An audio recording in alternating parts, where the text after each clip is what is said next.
ஆண்டவரும் அருமை இரட்சகருமாயிருக்கிறதான இயேசு கிறிஸ்துவின் ஈடு இணையற்ற நாமத்தினால் உங்கள் யாவரையும் அன்போடு வாழ்த்தி வரவேற்கிறேன்.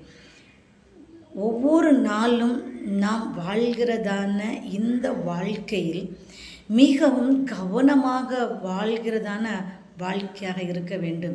ஏனென்று சொன்னால், எப்பொழுது நம்மளை வெட்கப்படுத்தலாம், எப்பொழுது நம்மளை அவமானப்படுத்தலாம், இவர்களுக்கு எப்பொழுது என்ன நேரிடும் என்று சொல்லி நமக்கு விரோதமாக செயல்படுகிறதான ஒரு கூட்ட ஜனங்களை நாம் பார்க்கிறோம்.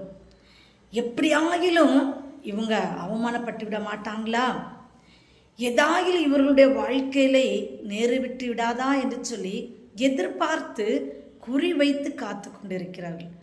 அவர்களுக்கு முன்பதாக என் தேவன் உங்களை பார்த்து சொல்லுகிறார், நீ வெட்கப்பட்டு போவதில்லை என்று சொல்லி. பிரியமான கர்த்தருடைய பிள்ளைகளை, அநேக நேரங்களில் வெட்கப்படுகிறதான ஒரு சூழ்நிலையிலே நாம் தள்ளப்படுகிறோம். நம்ம சுற்றி இருக்கிறதான ஜனங்கள் இவர்களை வெட்கப்படுத்த வேண்டும் என்று சொல்லி நம்மளுக்கு எதிராக செயல்படுகிறதையும் முறுமுறுக்கிறதான காரியத்தையும் நாம் பார்க்கிறோம்.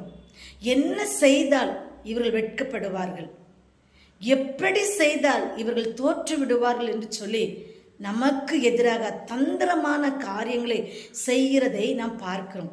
இன்றைக்கு என் தேவன் உங்களை பார்த்து சொல்லுகிறார், நீ வெட்கப்பட்டு போவதில்லை என்று சொல்லி.